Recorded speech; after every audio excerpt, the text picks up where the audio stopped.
Once again very good morning to everyone. और हम मिले हैं, हम चलते हैं अपने क्वेश्चन के साथ। चलिए क्वेश्चन देख लेते हैं। क्वेश्चन में लिखा गया है 2x power 4 minus 3x cube minus 3x square plus 6x minus 2 के सभी शून्य ज्ञात कीजिए।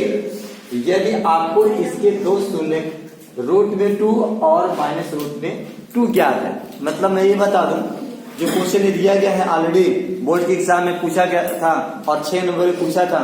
इस बार भी आने के चांसेस हैं। और आने के चांसेस इसलिए हैं क्योंकि अभी भी कल आपने सवाल क्या पढ़ा, सवाल आपने पढ़ा भाग देना। क्या पढ़ा? भाग देना। अब इस सवाल में क्या होता है, भाग भी आ जाती है, शून्य से गुणनखंड और बहुपद भी प्राप्त करना आ जाता है, और उसके बाद लास्ट में गुणनखंड भी आ जाता है। मतलब 3 पॉइंट एक साथ इंक्लूड होती है। और यही वजह है इस सवाल को परीक्षा में लेने का। तो डायरेक्टली 6 नंबर में पूछता है तो आपको चलिए हम दिखाते हैं इसको कैसे हल करते हैं। ध्यान दीजिए, अभी हम लोगों ने सीखा जो शून्य। अच्छा हाँ, इंपॉर्टेंट बात क्या है कि अगर ये 4 घात बहुपद है तो शून्य कितने होंगे? 4 होंगे। ये तो हम लोगों ने पहले ही पढ़ रखा था। मिस्टर विवेक इधर देखें, तो 4 घात बहुपद के शून्य कितने होते हैं? 4 होते हैं। ये बात हम लोगों ने सीखा था और पता भी है। और यहाँ 2 शून्य दिए हैं, इसका मतलब बचे हुए 2 शून्य हम लोग को क्या करना है? ज्ञात करना है। लिखा तो था कि ये सभी शून्य ज्ञात कीजिए, लेकिन सभी में 2 दे दिया है तो 4 में से 2 ही बचा, तो हमको क्या करना है? 2 शून्य ज्ञात करना है। इतनी बात समझ में आ गई? चलते हैं आगे। तो हम लोगों ने सीखा क्या था, जब गुणनखंड करते थे तो गुणनखंड से शून्य ज्ञात कर लेते थे। इसका मतलब जो शून्य आता था वो किसका मान होता था? वो चर राशि का मान होता था। किसका मान होता था? चर राशि का। तो ये जो शून्य दोनों दिए हैं, इसका मतलब वो समझ लीजिए, ये थोड़ा सा रफ कर लिया जरा, अब यहाँ से हम लोग लिख लेंगे। तो ये इसका मतलब वो चर राशि का मान होता है। ये रूट में 2 है और एक आपका क्या है? एक आपका क्या है? x equal to minus root में 2 है। भाई शून्य तो वही होता है जो चर राशि का मान होता है। और ये जब लास्ट में हम लोग प्राप्त करते हैं तो एक गुणनखंड से प्राप्त करते हैं। तो गुणनखंड इसको बना लें तो आप जानते हैं जब गुणनखंड बनाते हैं तो ये जो x का वैल्यू होता है उसको लेफ्ट साइड लाते हैं। तो लेफ्ट साइड लाएंगे इसका क्या होगा? चिन्ह बदल जाएगा। मतलब आप समझ गए, इक्वल टू यहाँ पे अब 0 बचेगा। ऐसे तो होगा। अब बताएं अगर इसको गुणनखंड बनाने में क्या करना होगा? बताइए हमको, बताइए। ये आपका जो माइनस है वो इधर आएगा, क्या हो जाएगा? प्लस हो जाएगा, मतलब रूट में 2। और उधर बचा क्या? कुछ नहीं बचा, 0 बचा। बात समझ में आ गई? अब क्या करना होता है, अब ये दोनों जो अलग अलग हैं उसको एक साथ जब लिखते हैं, मतलब x माइनस रूट में 2 और फिर आप क्या लिखते हैं? x प्लस रूट में 2 और एक साथ 0 कर देते हैं क्योंकि दोनों का वैल्यू 0 है। और इसके बाद क्या करते हैं? इसी दोनों का गुणा करके आप बहुपद प्राप्त कर लेते हैं। तो यही बात अभी हम यहाँ पे डायरेक्टली जब सॉल्व करते हैं, यहाँ क्या बताते हैं कि आप क्या करेंगे? बहुपद प्राप्त करने के लिए बहुपद आप पहले क्या करेंगे? बहुपद प्राप्त करेंगे। और वो बहुपद प्राप्त करने के लिए जो दोनों शून्य देते हैं उसको x के साथ कैसे लिखते हैं? गुणनखंड के रूप में पहले लिखते हैं। तो आप क्या करेंगे? x लिखेंगे, जो पहला शून्य होता है वो ध्यान दीजिए, पहला ही नहीं बल्कि जो उसका चिन्ह होता है उसको बदल कर लिखते हैं। ये मैं डायरेक्टली यहाँ बताता, यहाँ पे आपको दिखा दिया कैसे वो बदलता है चिन्ह।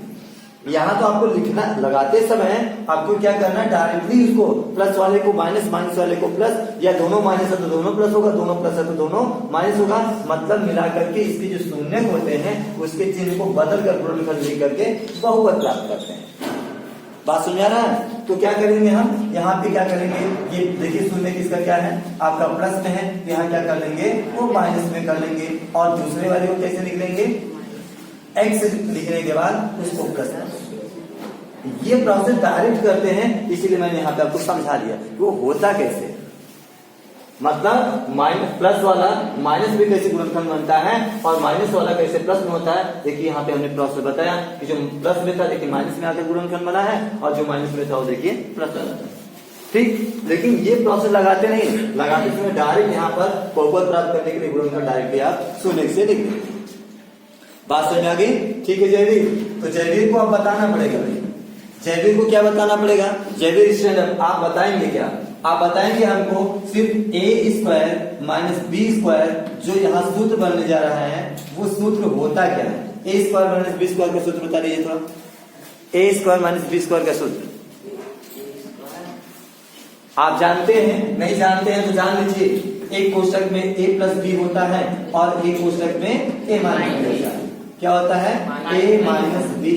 आप इस सूत्र का इस्तेमाल करके यहाँ पर क्या करेंगे? बहुपद प्राप्त कर लेंगे। देखिए कैसे प्राप्त करते हैं। अब एक कोष्टक में a प्लस बी, एक कोष्टक में माइनस बी है, तो a square minus B square लगा लेते हैं। तो a स्क्वायर का मतलब पहले वाले का स्क्वायर हो जाएगा, माइनस बी स्क्वायर का मतलब आपका रूट में 2 का स्क्वायर हो जाएगा। अब आप फिर जयवीर भी बताएं, क्या बताएंगे? रूट में 2 का स्क्वायर करेंगे कितना हो जाएगा भाई? 2। बिल्कुल सही, ये रूट हट जाता है, आप जानते हैं। और इस तरह से हमारा क्या होगा? एक बहुपद प्राप्त हो गया। अब क्या करेंगे? इसी बहुपद से अपने 4 घात वाले बहुपद मतलब जो क्वेश्चन है उसी में क्या करेंगे? भाग देंगे। तो चलिए भाग की प्रोसेस देखते हैं और फिर आगे बढ़ते हैं। ये बहुपद का जो आगे का प्रोसेस है, आपने देखा कि जो आप यहाँ पे बहुपद दिया है उसमें, और जो अभी हम लोग बहुपद प्राप्त किए थे उस बहुपद में क्या करें? उस बहुपद से इसमें भाग देंगे। देखिए भाग देने का प्रोसेस क्या होता है, आप जानते हैं, क्या जानते हैं? चाहे जितना बार भाग कर ले जाइए, लेकिन पहले वाले स्टेप के बराबर होना चाहिए। और भाग की सबसे बढ़िया प्रोसेस में आपको ये पता है, लाइए आप यहाँ पर एक भाग आपको दिखा देते हैं। ये भाग देखिए, गजब की भाग है भाई। भाग तो सब लोग को आता है, लेकिन एक छोटी सी भाग यहाँ पे बहुपद से यहाँ पे भाग सिखाते चलते हैं। ओपीएम क्या है भाई? और ओपीएम में भाग देने के लिए तैयार है कौन? MAPS। आज क्या करेंगे? ओपीएम में MAPS मतलब महर्षि से भाग देने वाले हैं। तो आपको बताया गया कि महर्षि का पहाड़ा पढ़ेंगे। भाई यही तो नियम है, भाग देने का यही प्रोसेस है ना। जिससे भाग दिया था उसका टेबल पढ़ते हैं, पहाड़ा पढ़ते हैं, और जो लाना है वो आना चाहिए। तो आप जानते हैं महर्षि का पहाड़ा मतलब ऐसे तो किसी का भी पहाड़ा होता है। हमने खूब पढ़ाया है आपको टेबल, है ना, कि महर्षि 1 जा महर्षि, महर्षि 2 जा 2 महर्षि, महर्षि 3 जा 3 महर्षि, ऐसे प्रोसेस चलता रहेगा। ठीक है, लेकिन महर्षि के पहाड़े में ओपीएम नहीं आएगा क्योंकि वो अलग है। महर्षि के पहाड़े में ओपीएम नहीं आएगा। लेकिन ध्यान दीजिए इधर, ध्यान क्या देना है, ये अक्षर की भाग है। आप चाहे जितना बार भाग भर ले जाइए, लेकिन इसको उसको काट ही देना चाहिए, मतलब उसके बराबर हो ही जाना चाहिए। ना तो कम होना है ना तो अधिक होना है, सीधे सीधे उसी के बराबर होना चाहिए। तो जब महर्षि के पहाड़े में नहीं, किसी भी पहाड़े में अगर जिसको लाना वो नहीं आता है, उसका छोटा सा अच्छा सा बढ़िया सा नियम है। वो बढ़िया सा नियम क्या है? तो आप ध्यान दीजिए, जो लाना होता है उसको भागफल में लिखते हैं ओपीएम, मतलब उसको अंश के रूप में लिखते हैं, अपॉन में जिससे भाग देते हैं उसको लिख देते हैं MAPS। ध्यान दीजिए, ये आपका भागफल होगा। ये भागफल होगा कैसे? फिर से एक बार बताएं। जो लाना होता है मतलब इस पहाड़े में नहीं आ रहा है। अभी एक छोटे से सवाल को और हम बताएंगे। अगर ओपीएम में आप भाग दे रहे हैं तो MAPS के पहाड़े में आएगा नहीं। तो जो लाना होता है, जब बराबर ही करना है, जो लाना होता है उसको अंश बना लेते हैं भागफल में, और जिससे भाग देते हैं उसको हर बना लेते हैं। अब इस दोनों का गुणा करेंगे, देखिए ओपीएम आ जाएगा। मैं कर भी दिखा देता हूं, जैसे MAPS में गुणा करेंगे OPM अपॉन MAPS। तो जब आप MAPS कट जाएगा, OPM बच जाएगा, मतलब गुणा करने के बाद यही आएगा, अर्थात लिख देंगे OPM और यहाँ पे भाग देने में घटाया जाता है, और घटाने के बाद आप जान रहे हैं कि ये 0 हो जाएगा, क्योंकि OPM में से OPM घट जाएगा मतलब कट जाएगा। इसका मतलब क्या हो जाएगा? आपका 0। तो सिस्टम जो यहाँ पे है वही सिस्टम यहाँ पर, चाहे जितना बार भाग ले चाहिए, लेकिन पहले वाले स्टेप के क्या होना चाहिए? बराबर होना चाहिए। बात समझ आ रही है? तो देखिए हम बराबर करते हैं आगे के प्रोसेस में, और यहाँ पर वही मेन था। मैंने कहा छोटी सी एक पॉइंट आपको बताते चलूं, और वो बता दिया। ध्यान दीजिए क्या करना है। तो आप समझ गए होंगे, यहाँ पर 2 लाना है, यहाँ पर 1 होता है, यहाँ पे 1 है, तो यहाँ 2 टाइम्स आप भाग पर ले जाएंगे, और यहाँ पे x की 2 पावर है, और यहाँ पावर 4 लाना है, तो यहाँ x की 2 पावर लगाना होगा। तो आपका 2 1 जा 2 हो जाएगा और x का मल्टीप्लाई करेंगे तो पावर जुड़ती है, आपको कल ही बता दिया गया था इसको। अब और इसके बाद इससे दोनों में गुणा करके नीचे लिखना होता है, तो एक में तो गुणा हो गया, अब इसमें करेंगे तो प्लस गुणे माइनस बराबर माइनस होगा, 2 2 जा आपका 4 हो जाएगा और यहाँ पे x नहीं है तो x स्क्वायर हो जाएगा। अब आप क्या करेंगे, इसको घटा देंगे, जैसा कि आप जानते हैं भाग में ऐसा किया ही जाता है। अब क्या करेंगे हम, यहाँ माइनस लगा देंगे और ये आपका क्या हो जाएगा, माइनस हो जाएगा, चिन्ह बदलता है ब्रैकेट लगाने पर।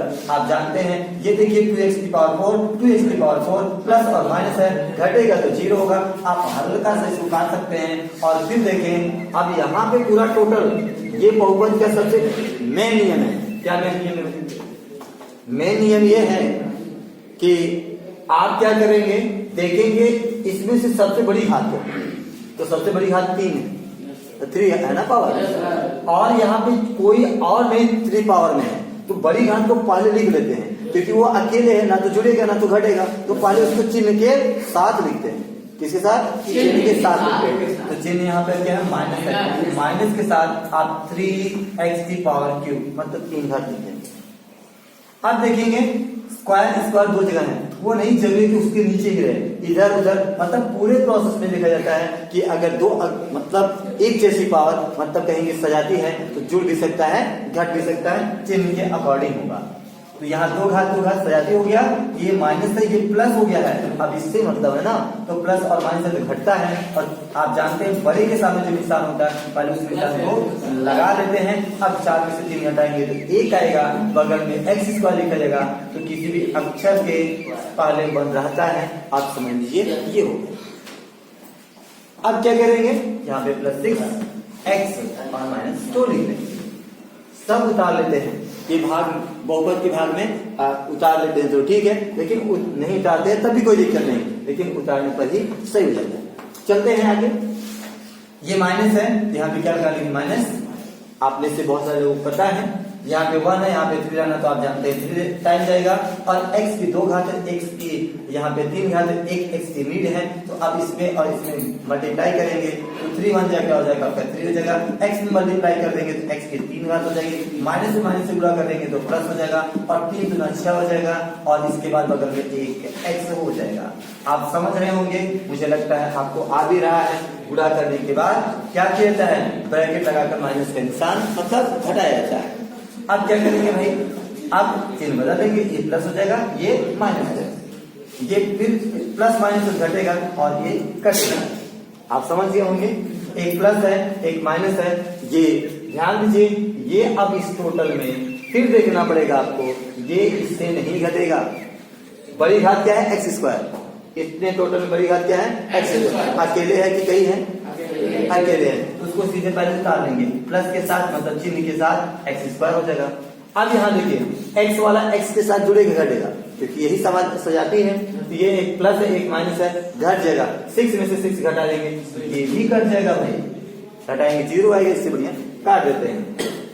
माइनस में आपका 2 माइनस में 2, बात समझ आ रही है, कोई दिक्कत? अब क्या करेंगे, अब क्या करेंगे, आप भी भाग में जाएंगे, यहाँ प्लस है तो यहाँ प्लस लगा लेता हूँ, और यहाँ पर आपको 1 लाना है, यहाँ पर 1 ऑलरेडी है, तो आप समझ गए होंगे लगभग दोनों बराबर है। तो जब बराबर भाग देते हैं तो एक बार भाग जाती है, अब 1 से इसमें मल्टीप्लाई कर देंगे तो आपका यहाँ पर वही आ जाएगा, 1 से दोनों में मल्टीप्लाई करने पर वही आएगा। अब आप इसको घटा देंगे, ये माइनस हो जाएगा ये प्लस हो जाएगा, और ये कट जाएगा, और 2 में से 2 घटा देंगे ये 0 हो जाएगा। आप समझ गए, और ये नियम है। क्या नियम है, इससे पहले वाले सवाल में यही बताया गया था कि अगर किसी बहुपद का यह गुणनखंड है, क्योंकि उसी से बनाया है, अगर गुणनखंड है, अगर इस बहुपद का यह गुणनखंड तभी होता है जब उसका क्या होगा, वो भाग देने पर शून्य कर देगा। कुल मिलाकर के मैंने ये भी बात बता रखा है, इस बहुपद में जब भाग जिससे दिया गया, जिससे भाग दिया गया वह इसका गुणनखंड यदि है तो उस बहुपद को क्या कर देगा, शून्य कर देगा, और शून्य कर भी दिया, इसका मतलब हमारी भाग सही है। अब क्या करेंगे, अब हम लोग क्या करेंगे, इस बहुपद के बराबर अब इस दोनों का गुणा करके लिख देंगे। क्यों, क्योंकि आप जानते हैं भाज्य बराबर क्या होता है, भाजक गुणे भागफल प्लस शेषफल तो 0 है, इसका मतलब हम उसी प्रोसेस को अपना करके एक बार अब लिख देंगे, और ये जो 2 घात वाला है इसका फिर बाद में गुणनखंड कर देंगे। चलिए आगे करते हैं, और अब देखें तो हमने क्या बोला, हमने ये बात बताया, क्या बात बताया? मैंने कहा ध्यान दीजिए इधर भाई, जब कंटिन्यू तो कंटिन्यू क्या करना है? अब बहुपद, बहुपद का मतलब जो आपने भाज्य, आपका सूत्र होता है ना, क्या होता है? भाज्य बराबर क्या होता है? भाजक गुणे भागफल प्लस क्या होता है? शेषफल होता है। आपकी आवाज तेज है, आप ध्यान दीजिए। आप क्या करेंगे? इसको देखेंगे ना, तो भाज्य का मतलब वही जो बहुपद है जिसमें आपने भाग दिया था, तो भाग आपने इसी में दिया था ना, मतलब बहुपद में। मतलब इस बहुपद के बराबर अब हमको क्या लिखना है? भाजक जिससे भाग दे रहे थे, तो भाग किससे दे रहे थे? एक लोग बताएंगे, चलिए आप बताइए। भाग जिससे आप दे रहे थे, ये बता रहे एक्स स्क्वायर माइनस 2।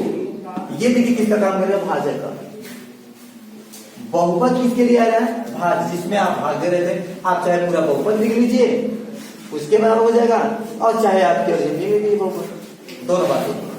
क्योंकि हमको इसके अतिरिक्त गुणनखंड को निकालना है, चाहे इसको लिख लें, ठीक है, तो भाजक के साथ भी हो गया।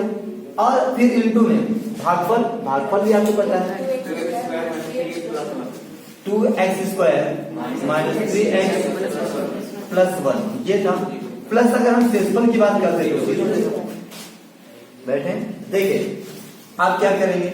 इसका तो गुणनखंड आपको ऑलरेडी पता था, अरे इसी गुणनखंड से तो आप बहुपद प्राप्त किए थे, तो आप डायरेक्टली लिख सकते हैं कि इसका जो गुणनखंड होगा वह x माइनस रूट में 2 था। आप बैक देख लीजिए इसको, और दूसरे कोष्टक में था x प्लस रूट में 2। ये पहले वाले का हो गया। अब ये जो बचा है, ये जो बचा है आपका, वो 2x स्क्वायर है और माइनस 3x है प्लस 1 है। आप क्या करेंगे? इसका आप गुणनखंड कर लेंगे, प्लस 0 से कोई मतलब ही नहीं। तो यहां से आपका x plus x minus root में 2 है, और इसको ऐसे ही x प्लस 2 रखेंगे, क्योंकि दो गुणनखंड बना है, इसको आप गुणनखंड कर लेंगे। तो 2 1 जा 2 और 2 में 1 जोड़ेंगे 3 हो जाएगा। मतलब अगर हम गुणनखंड बनाएं तो आपका 2x स्क्वायर हो जाएगा, माइनस 2x होगा, और माइनस आपका x होगा प्लस 1।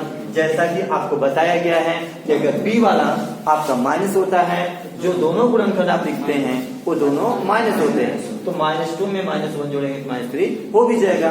अब 2 को एक साथ लेकर के 2 को एक साथ लेकर कॉमन कर लेते हैं, तो पहले वाली स्टेप को तो ऐसे रहने देंगे, x माइनस रूट में 2 और फिर x प्लस रूट में 2, और इसके बाद क्या करेंगे? आप क्या करेंगे? इसमें से जब कॉमन लेंगे तो 2 कॉमन हो जाएगा, x कॉमन हो जाएगा।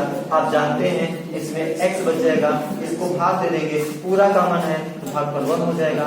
और इसके बाद -1 कॉमन लेंगे, क्योंकि और दूसरी कोई संख्या कॉमन होगी नहीं, x माइनस 1 हो जाएगा। और आप क्या कर लेंगे? क्वेश्चन बंद कर लेंगे। नेक्स्ट क्या होगा? इसको टच नहीं करना है, क्योंकि इसको आप लोगों ने सीख रखा है, इसको भी टच नहीं करना है। x प्लस रूट में 2 ये हो ही गया है, बस अंतिम में क्या करना है? x माइनस 1 दो बार है, फिर x माइनस 1 एक बार ये लिख देंगे, फिर कॉमा के बाद ब्रैकेट में दूसरे जो बाहर बार बचा है आप 2x माइनस 1 कर लेंगे। आपके पास अब 4 गुणनखंड हो गया। आपने यही कल्पना किया था कि 4 घात बहुपद के 4 गुणनखंड होंगे और उसी गुणनखंड से शून्य निकलेगा। आप समझ गए होंगे। थोड़ा सा अंतिम प्रोसेस पर लिखेंगे, क्या लिखेंगे? शून्य। क्या लिखेंगे? अब शून्य लिखेंगे, लिख देंगे शून्यकों के लिए, शून्यकों के लिए, और शून्यकों के लिए लिख करके आप इसके बराबर 0 लिख देते हैं। तो क्या लिखेंगे?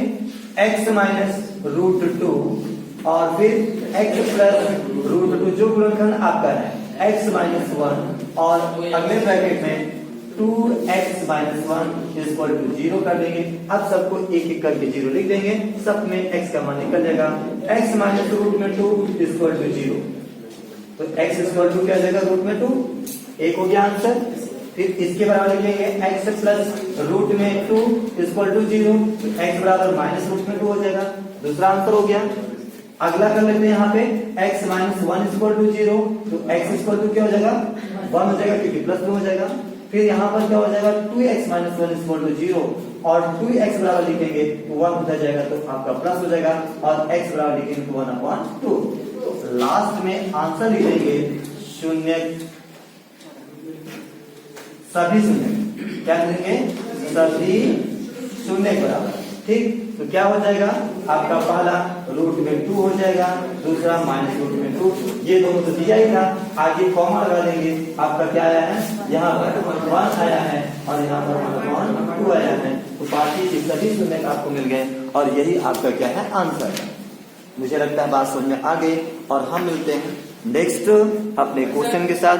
ये क्वेश्चन वेरी इंपॉर्टेंट है और 6 नंबर में पूछता है, तो थोड़ा लंबा प्रोसेस है, लेकिन आप बढ़िया से देखेंगे, अगले क्वेश्चन को आप लगाएंगे जो आपका क्वेश्चन है। चलिए होमवर्क में आपको मिल जाता है।